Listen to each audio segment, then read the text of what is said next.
Information जिसके पास पूरी नहीं है तो थोड़ा सा टाइम लेके फौरन उनको ऑफलोड ना करें, उनको एक चांस भी देना चाहिए। चलें जी, आप ओरिजिनल है, जेन्युइन है, ठीक है, अपनी चीजें लाएं, एक हफ्ते के बाद फिर आ जाए इमीडिएटली जो है ना। ऑफलोडिंग का मैसेज स्टैंप ना लगाएं, उस पर पासपोर्ट पे बैड इंप्रेशन पड़ता है। जो जेन्युइन भी है, काफी लोगों की वीडियोस आई और रो रहे हैं, हम इतने साल से बाहर थे, ठीक है, उनको एक चांस दिया जाए ताकि वो अपनी चीजें मुकम्मल करके दोबारा हाजिर हों। अस्सलाम वालेकुम, क्या हाल चाल है दोस्तों? उम्मीद करता हूँ सब खैरियत से होंगे। तो आजकल ओवरसीज जो आने जाने वाले हैं बहुत परेशान है। कुछ लोग छुट्टी नहीं जा रहे, और कुछ पाकिस्तान से जो आ रहे हैं वो घबराए हुए हैं कि हम एयरपोर्ट पे रोक लेंगे। क्योंकि जो लोग जा रहे हैं वो घबराए नहीं बिल्कुल, कोई ऐसा मसला नहीं है कि आपको आने नहीं देंगे। हमारे भी कोई काफ़ी क्लोज फ्रेंड हैं, उनके भी मैसेजेस आए थे कि यार मैं तो नहीं जा रहा पाकिस्तान, मुझे पता है इन्होंने रोक लेना है। मैंने कहा भाई क्यों रोक लेना है, क्या वजह है? ऐसे तो नहीं कोई भी रोकेगा ना आपको। नहीं जी, वो बस हर एक को रोक रहे हैं, ये क्या वजह है? ऐसा कुछ भी नहीं है। तो आज मैं स्क्रॉल कर रहा था न्यूज़ में, मैंने देखा हमारे जो डायरेक्टर हैं एफआईए के, उनकी भी स्टेटमेंट आई है, तो बड़ी अच्छी उन्होंने स्टेटमेंट दी और मैं उससे इत्तेफाक करता हूँ। जो पाकिस्तान से लोग आते हैं ना जी, हमारे ओवरसीज में जो रहते हैं, कुछ लोग ऐसे भी हैं जो उनको वीज़ा भेजते हैं और उनको पता ही नहीं होता, जिसको आप आज़ाद वीज़े का नाम भी देते हैं। और होता वो आज़ाद वीज़ा कुछ नहीं है, ओमान में या कहीं भी ऐसा कोई आज़ाद वीज़ा का नाम नहीं है, पता नहीं किधर से कंसेप्ट इन्होंने दे दिया। आज़ाद वीज़ा एक्चुअली कोई नहीं होता, हर कंपनी जो होती है उसी के इन्होंने वीज़ा निकाले होते हैं। तो जैसे मेरी कंपनी है, तो मैं अगर वीज़ा दे दूँ किसी को, मतलब भेज दूँ, वो उसको ना इन्होंने आज़ाद वीज़े का नाम दिया हुआ है। तो ये क्या करते हैं, ये वो वीज़ा लेते हैं और अगले पार्टी को पैसे दे देते हैं, क्योंकि मैंने तो भेज दिया, मुझे क्या पता कौन आ रहा है, और जो आ रहा है उसको भी नहीं पता कौन आ रहा है। तो ये उधर आके लोग फंस रहे हैं, जो मैंने अभी तक देखा ना, इतने दिनों से चीजें चल रही, मैं देख रहा हूँ उसको। तो उधर ये पकड़ता है, क्योंकि उधर से जब वो आते हैं उनसे सवाल जब पूछे जाते हैं, जी बताएं आप कौन सी कंपनी में जा रहे हैं या क्या करने जा रहे हैं। किसी को पता होता है कि मेरा ड्राइवर का वीजा है या मुझे माली का वीजा जो भी है, लेकिन उसको ये नहीं पता होता कि मेरा कंपनी का नाम क्या है और जो मुझे स्पॉन्सर कर रहा है वो कौन है। तो उसकी वजह से ये लोग पकड़े जाते हैं, ऑफलोड कर दिए जाते हैं। अब आपको इन चीजों से बचने के लिए क्या करना है वो भी मैं आपको बताता हूँ।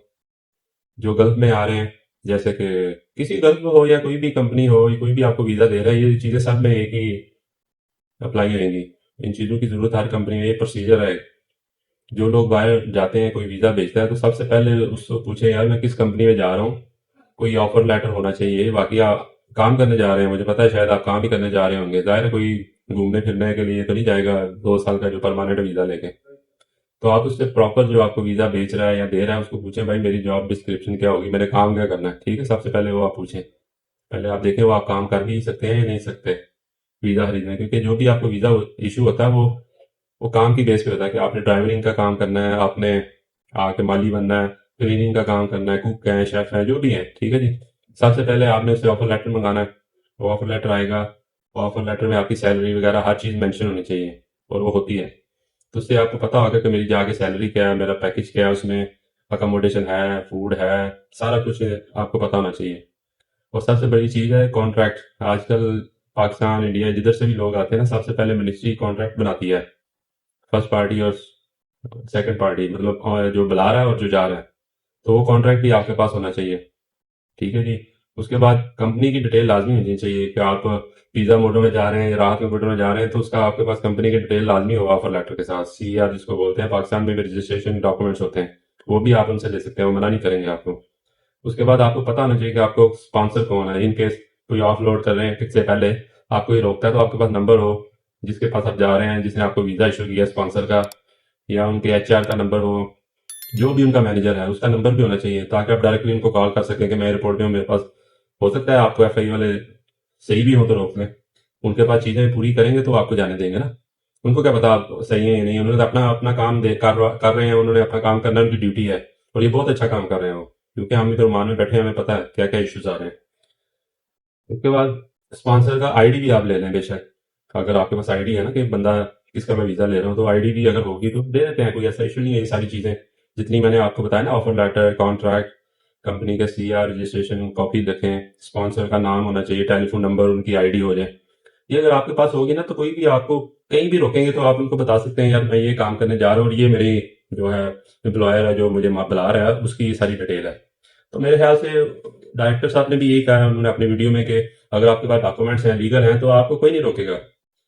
क्योंकि आपको पता है पाकिस्तान और दूसरे कंट्री, इवन पाकिस्तानी बांग्लादेश, इधर उधर से लोग जाते हैं आगे विजिट, अगले कंट्री में जाके उनको काम होता नहीं है, फिर वो परेशान होते हैं, फिर वो सोचते हैं यार मैं इतने लाख लगा के आऊँ तो अब मैं उल्टे सीधे काम कर लूँ या कोई ऐसा काम कर ले जिससे हमारी मुल्क का नाम बदनाम होता है। और हमें भी मसले आते हैं। देखें अभी हमारे पाकिस्तान के वीज़े बंद हैं, दुबई में पाकिस्तान के वीज़े बंद हैं, थोड़े बहुत देते हैं, वो भी बड़ी छानबीन के वो पूरी अपनी इंफॉर्मेशन कलेक्ट करके दे रहे हैं, लेकिन बहुत कम। ओमान में तो टोटली कुछ कैटेगरी पे हैं, मतलब लेबर के वीज़े बंद हैं। तो कुछ मसले मसाइल इधर भी हुए, सऊदीया में भी हुए। तो ये चीज़ों से बचने के लिए ज़रूरी है, क्योंकि उनको पता है ये लोग कुछ ऐसे भी हैं, वो दूसरे कंट्री में जाते हैं आगे यूरोप निकलने के लिए, फिर इधर उधर जाने के लिए। तो ये बहुत ज़रूरी है, इससे जो है ना हमारे मुल्क का इमेज भी ख़राब हो रहा था, अब उसमें भी थोड़ी कमी आएगी। और मैं अप्रिशिएट करता हूँ, गवर्नमेंट का शुक्रिया अदा करता हूँ कि उन्होंने ये स्टेप लिया, लेकिन ये भी रिक्वेस्ट करता हूँ कि जो लीगल बंदे हैं थोड़ा सा और इसको छानबीन लें, ताकि उनको आने में मसला ना हो। इन्फॉर्मेशन जिसके पास पूरी नहीं है तो थोड़ा सा टाइम लेके फौरन उनको ऑफलोड ना करें, उनको एक चांस भी देना चाहिए। चलें जी, आप ओरिजिनल है, जेन्युइन है, ठीक है, अपनी चीज़ें लाएं, एक हफ्ते के बाद फिर आ जाए इमीडिएटली। जो है ना ऑफलोडिंग का मैसेज स्टैंप ना लगाएं, उस पर पासपोर्ट पे बैड इंप्रेशन पड़ता है। जो जेन्युइन भी है, काफ़ी लोगों की वीडियोस आई और रो रहे हैं, हम इतने साल से बाहर थे, ठीक है, उनको एक चांस दिया जाए ताकि वो अपनी चीज़ें मुकम्मल करके दोबारा हाजिर हों। तो आज की वीडियो अगर अच्छी लगी तो लाइक कीजिएगा। तो हम तो ज़्यादा से ज़्यादा ये कर सकते हैं, मान में कोई हमारे लिए कोई चीज़ है, इधर से आपको कोई एम्बेसी की तरफ से चाहिए तो आप एम्बेसी को ईमेल करें। काफ़ी नंबर आगे भी शेयर किए हैं हर एक डिपार्टमेंट के। पर्सनली अगर भेजते हैं तो हम आगे एम्बेसी को फॉरवर्ड कर सकते हैं। आप आने से पहले अपनी अगर कोई स्पॉन्सर की डिटेल नहीं है या कोई आपको डॉक्यूमेंट चाहिए तो उसमें मदद कर सकते हैं, लेकिन आने से पहले जो भी चाहिए पूरा करके एयरपोर्ट पे जाएं, ताकि आपको मुश्किलात का जो है ना सामना ना करना पड़े। ओके जी, नेक्स्ट वीडियो भी आएगी और दुआ में याद रखिएगा जी, लाइक नहीं करना भूलना। थैंक यू, अल्लाह हाफिज़।